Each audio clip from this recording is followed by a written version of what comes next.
Dalawa kasi reason bakit impatient ang mga tao eh. May mga nakabingbing mga panukalang batas. At saka, syempre, pwede lang magkaroon ng change ng leadership or ng SP kung may session. Magkakaroon ba ng special session?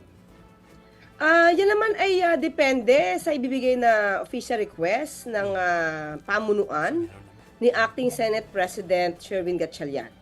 Hinihintay din po yan ng Pangulo dahil syempre kailangan din malaman natin ano yung mga basihan para magtawag po ang Pangulo ng special session. Although alam natin talagang kailangan to dahil ang dami nabibinbin ng mga bills.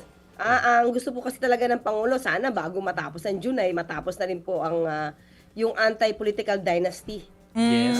So, yun sana itong maipasa.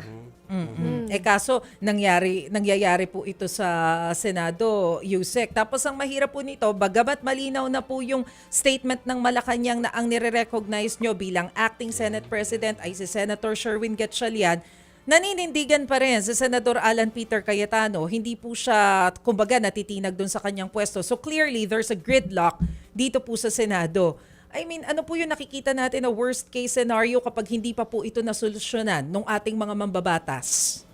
Kung magtitigas po talaga sila at kumbaga magmamatigas sila ng kanilang mga damdamin, talaga po walang mangyayari sa Senado. Sa pamunuan po naman ng ehekutibo, ang Pangulo ay ready po na magtrabaho, makipag-cooperate sa kinikilalang liderato. Pero kung sila mismo nagkakagulo dyan, sagot po nila ito sa taong bayan.